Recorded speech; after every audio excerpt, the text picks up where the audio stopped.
So I'm Silent Speaks. I offer counselling, I offer shop, I offer the blogs. The thing you can't see on the actual pull-up banner is I also offer Silent Speaks Up. So Silent Speaks Up is talks and workshops, and it's my lived experience work. Awesome. So that's a bit about who I am, basically. So why do I actually do this? Why is Silent Speaks here? Why have I created this thing? So top left corner is a picture of me when I was 6 years old in America. And that was a week before my dad took his life. Oh, right, okay. So my parents were going through a divorce a couple of months beforehand. My mum decided that I shouldn't really see him, so I was taken to a kind of separate house to live. And one day my dad decided to pick me up out of school, take me away, chuck me on a plane and fly off to America with me, which was one of the greatest experiences I've ever had. Oh, it was, okay. And on the day we returned, he dropped me off to my mum, and he went to do what he was going to do. And that kind of defined a lot of my younger part of my life. I'm so sorry to hear So I lived in Scotland up until I was 9 years old.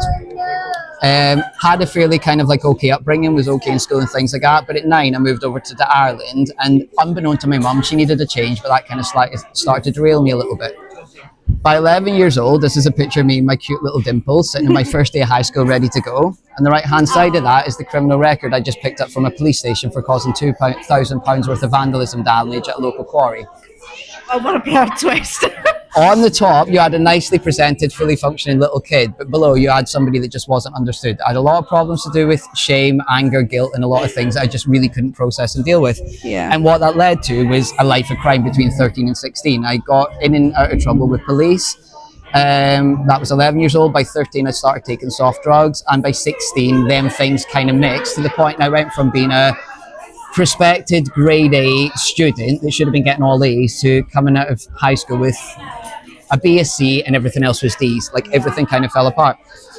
So at 16, my mum was like, okay, I'm going to move you over to Wales. We need to get a change. All of these different things are going wrong. There's other things not going right in the family. So I moved over here. And for a year of my life, I kind of got together with other close family members of mine, and it actually functioned okay. Awesome. But my little thoughts got away from me again. And by 17, I started back in the drugs. I found different groups to get around. Yeah. And by 18, 19, as a really confused younger boy, I picked up a book one day, and I was really obsessed with Nirvana at the time, Kurt Cobain. And I started heavily reading a book called Heavier Than Heaven. And in the book, there's a couple of chapters that talks about Kurt's uncles. And both of Kurt's uncles took their life, both by shotgun, both committed suicide. And Kurt talks in a chapter of this book about how he believes suicide is genetic. And if you're born with this, that you're just kind of delaying the inevitable, blah, blah, blah, blah. And it's inevitably the theory of why it learned to take his own life. As soon as I read that answered all of the questions I had about myself and gave me an answer for it. So at 19 years old, I made an attempt to my own life. Fortunately, that wasn't successful. But when I woke up the next morning, completely in a pile of my own mess because I was doing questionable things the night before. Yeah. My little 4-year-old sister came over and she gave me a shake to wake me up and make sure I was okay. And as soon as I woke up, everything that I tried to do the night before came flooding back, and the shame and the guilt and everything else came along with it. Couldn't cope with it, so by 20, drugs had escalated so much that I'd ended up in heroin, and by 21, I was an addict. 22 years old, something really big happened in my life, which I won't go into the details of, but it kind of gave me a choice of very much two roads to walk down, and I decided to step away from it. I went on to methadone treatment, I started in antidepressants, and I started the road to recovery at 23. Well done. And years later, I actually started forming a life. I had a little kid and started to have a family. I worked for fantastic charities, including Follow Your Dreams, the Autism Directory, over a decade.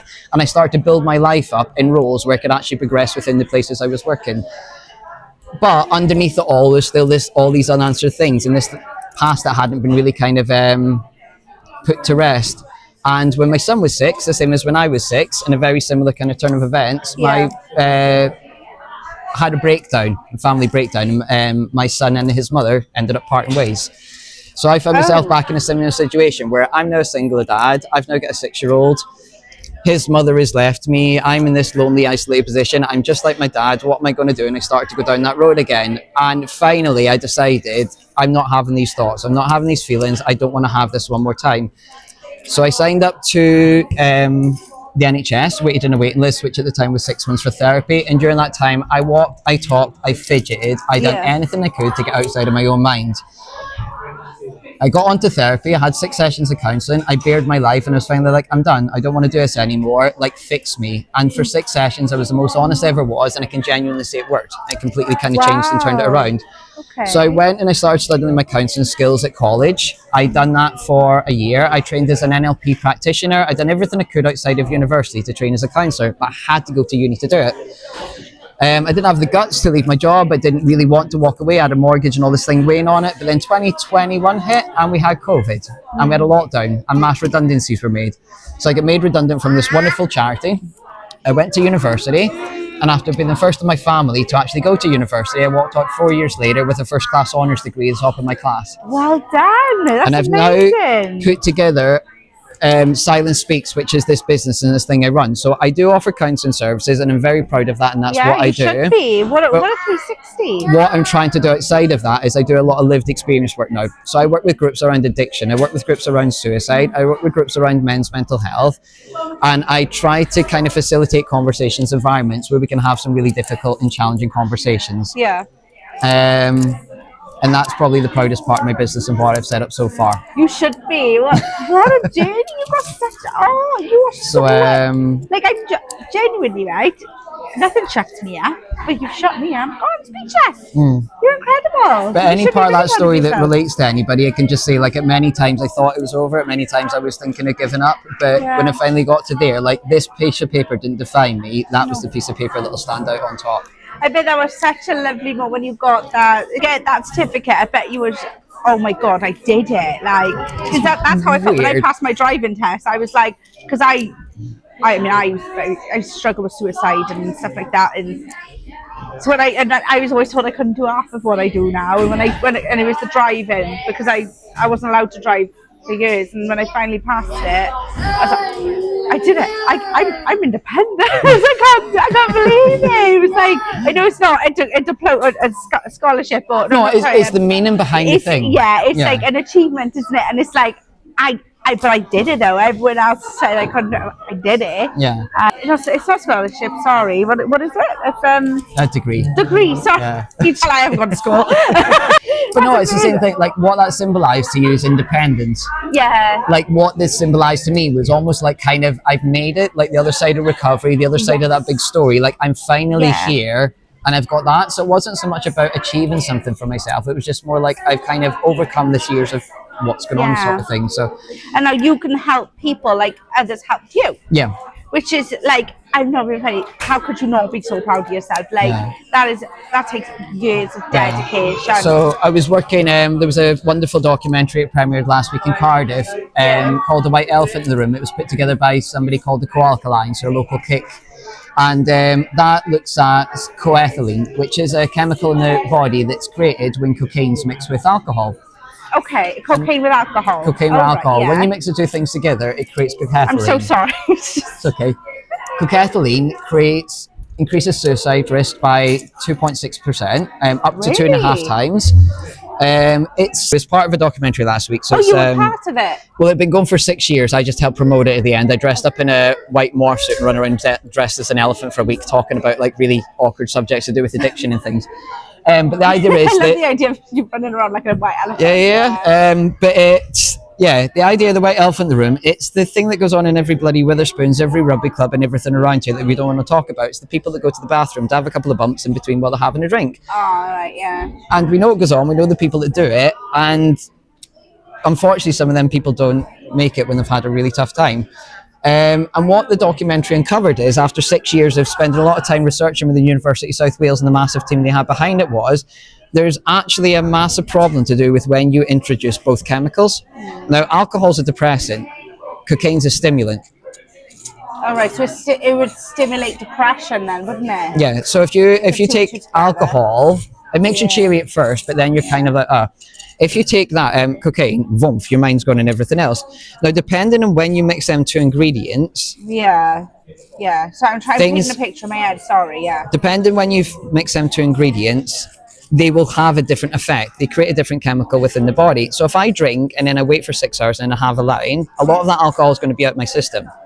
But if I've just hit 4 shots of tequila and a pint of Stella and then I have my first line, well, I'm introducing both at the same time. Right, okay, yeah. And by mixing them both at the same time, they can have a different effect at the come down stage. This is why the actual, the white elephant in the room, the tagline for it was the killer come down nobody talks about. It's why, and again, I'll speak about this from lived experience because I went through this, I've had a history with drugs, it's why some come downs are worse than others. It's why there's certain times you wake up and you just feel as if there's nothing you can possibly do to sort your life, that everything is caving in around you and everything's gone wrong. It's nothing to do with you as a person as such, it's more to do with the introduction of the chemicals and what was going on before it happened. And it's why some of these things happen. And what I feel I'm very passionate about talking about this is, I know it's an uncomfortable topic to raise awareness and have a discussion about, but that's why some people take their own lives that have had these circumstances. So, and when we sat and we premiered that documentary in front of 100 people a week ago down in Cardiff, USW in Cardiff, we sat in the room and there was 100 people there watching it, and we had a Q&A afterwards. And the idea was that the people that were professionals at the front of the room could answer questions from the audience about this documentary. And the one thing we know about this, and we know about a lot of other things like homelessness and drug addiction and things like that, suicide rates, is males are 4 to 5 times higher than females. We don't have an awful lot of reasons why. So we're sitting there, and this is another thing with the mixing of cocaine and alcohol and the come downs and the suicide rates and everything that went with it, it's like much higher in males than it is in females. So girl in the audience asked all the professionals at the front room, why do you think this is? Before they get a chance to answer, somebody else sitting in the audience that must have had some kind of lived experience put her hand up and she said, because we go home with each other. And it was like, what? And she said, girls go home with each other. We'll make sure, like if I know one of my friends has had something, I'm going to walk her home. I'm going to make sure she's okay. I'm going to check in on her. I'm going to phone her. I'm going to be there with her. I'm going to be fine. I can't think of many times off my face or had too much of something and I've been left to walk alone at home as a guy. No, do you know what? I didn't even think of that. It's only now you've just said that. I did until she said it. That blew my mind. The bravery to say a statement like that. But that's something a professional or a textbook isn't going to teach you. That's just culture. Yeah. It's the same problem as why we've got men that can't open up. If I'm 13 years old, right, and I've just had the first girl break my heart, blah, blah, blah, and I go home and I'm sitting down and there's like lads, do you know what, Laura, or whatever, Casey, she just done this thing. What they're going to do? They're going to run her down or run down the situation, tell me to move on, just like quick advice.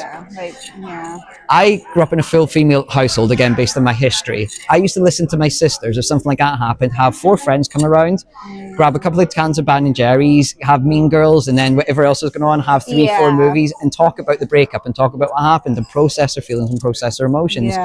Guys do the same, and it's, let's go for a pint. It's going out on the piss, like. Yeah, let's go to the park, let's go wherever. Sad. And it makes me like worry, obviously, you know, raising a son. I'm a single mum, and it does make me worry about, you know, him and the culture with men. I know it's getting better, not much, but there's a lot more awareness for men's mental health and everything, and I'm so passionate about it, especially now I have my own boy. Yeah. It scares me, you know, like with men, and how I find the attitude, like especially social media, when there's posts about men being suicidal and stuff, and you see like, you know, Adam, the guy who won I'm a Celeb recently.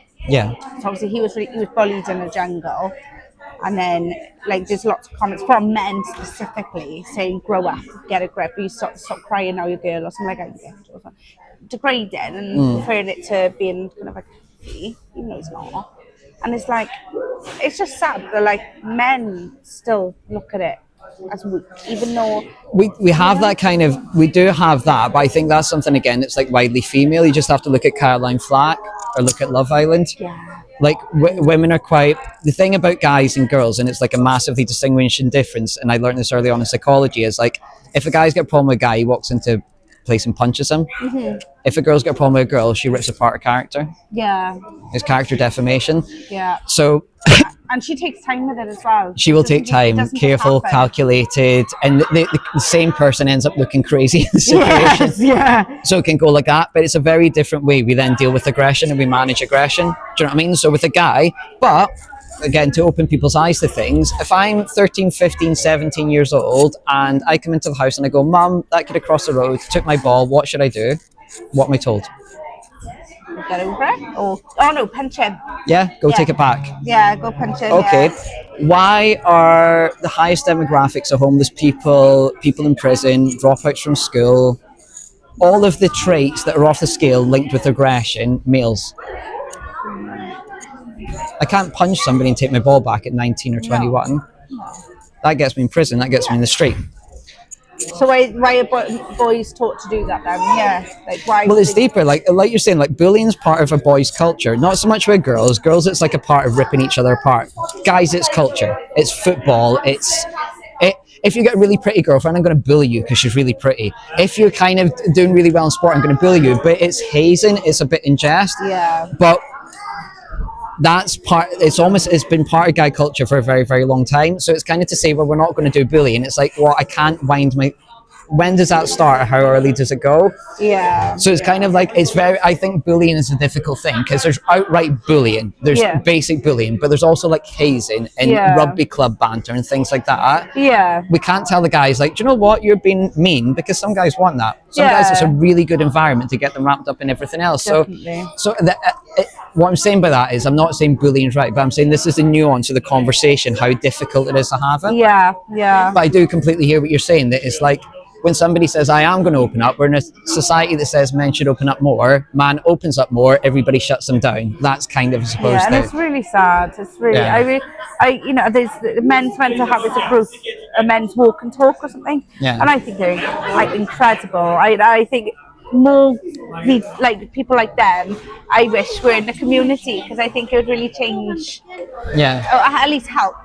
Men, because it is like, they say men are supposed to be tough and all that, but then, like I say, so many more men are killing themselves because they're supposed to be tough. They're obviously not working, and it's really sad. It's really sad. But it's a confusing message as well. Like what I see a lot with counselling in the environments I work is men are told to open up and talk about their emotions more. Yeah. But we've never been taught how to do that. No. So what happens is when we do it at first, it's a little careless, and we end up in tears, and it gets a little scary. Yeah.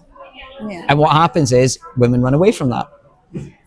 Because I asked you to open up, I've been pushing at you for ages, now you have, I can't stop you. Yeah. And men are getting confused about what message they want, because women are telling us to open up, or other people are telling us to open up. Yeah. But every time I do, it's pushing people away. They don't know how to respond to me, they don't know how to act. And what's kind of not really been pushed forward is, it's not this kind of like opening up that's the thing, it's being able to manage your emotions effectively. Yeah. So for instance, regardless of sex, I want to be with somebody that if they get angry, they can calm themselves down. Like if somebody gets angry, you want them to be able to know when they're angry and calm themselves down. So what makes us feel threatened is if somebody gets angry and they just keep getting angry. And when you try and go calm down and they go, I am calm, and they get more ramped up. Yeah. What we kind of like is when somebody can get angry because an intruder's come into my house or something happened in this place, and you need to be angry, but then you can calm yourself down. Yeah. It's kind of the same with emotions, is that men kind of need to have an environment to practice talking, to mess it up and not get it right, and then not be in a position where they're made to feel vulnerable or shame for crying or opening up about it. Because again, if you've been talking to your friends since you were 13 about all of these emotions you feel when you have a breakup, all of these emotions you feel when these things go on, you can make a lot more sense of it than a person that's never spoke about that out loud. So that first conversation has to be careful.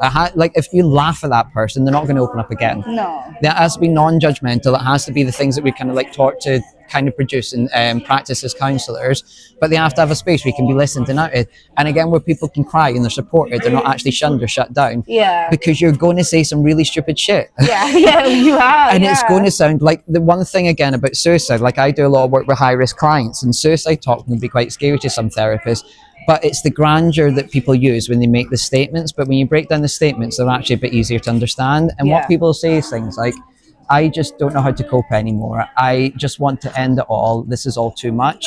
And what we do when we hear those things, and I know before I became a counsellor, was we just shut down, because it's way too much to try to figure out how to give a response to.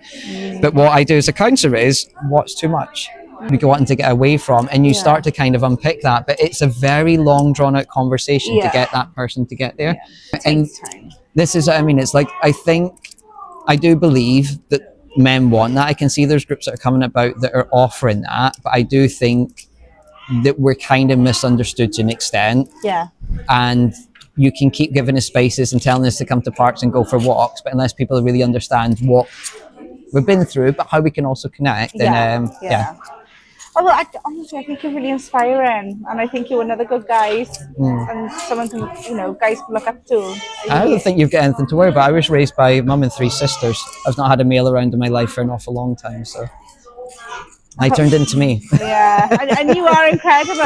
Do you have a close relationship with your sisters and your mum still, or? Yeah, really intertwining. The problem is now I know what I know. I'm trying to fix them, and they don't like that. Yeah. Don't shrink to So me there's back. there's a lot of boundaries and a lot of like WhatsApp leaving groups and calls and all of this sort of thing. That's going to happen. Yeah, happen. Women don't like being told what to do. We don't like being shrinked. No, but there's like interesting things I've learned about myself. Like again, I lost my dad at 6. Like I've got a 14-year-old son and I've got a 4-year-old. And I learn as a father, I didn't learn from this from other guys or other groups. I learned this from sitting journaling myself and kind of recording my own thoughts, that I've really reconnected with my son over the past year or two. And I didn't understand why in the years before that I disconnected from him. And I did feel that because me and his mother had split at 6, that when he was 7, 8, 9, that we were growing apart because there was this like weird void or something to do with his mother. He had a separate house and it was all of that.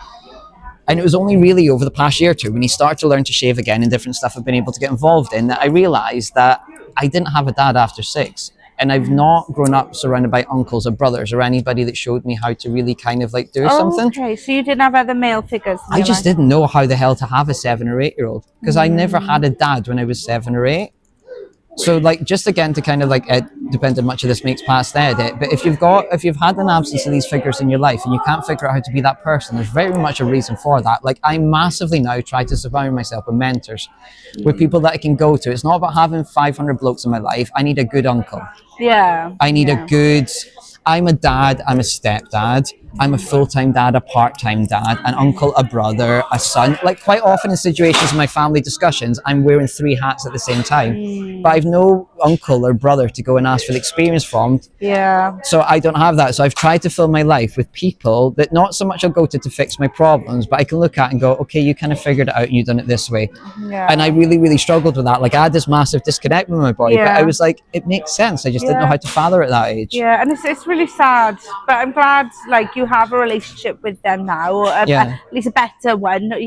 There's no void there now, is there? Or? There isn't, and the good thing is there's no expectation. I've nothing to compare it to. I'm not trying to be the perfect father because I don't know what that looks like. You're just trying to be me. Yeah. And are you okay with the mum? Like, are you sort of... Oh no, completely amicable. This is why I've tried to be careful when I talk about it. Like, sorry, I won't add this. No, it's okay. There's break. I know you're fine to add everything. I'm cool with that. What I mean with this is, with breakups, there's always 2 sides to every story, and I don't want to sit here in a public thing at a local event and run her name through the mud or anything. No, of course not. But when we broke up, obviously there was circumstances that brought us apart. But yes, completely amicable, in support, message, try to turn up. Like we always made sure to go to our son's school's place together and do these things to be there. Oh, that's amazing. But at the same day, if we didn't have a child that connected to us, then yeah, of course, yeah. There's nice in it. So, yeah, it is, but it is. You're able to, be there for your son. Put your differences aside and stuff. Like Jesse's dad, he's never met Jesse. He's it is quite shit. I feel guilty for Jesse because he doesn't have.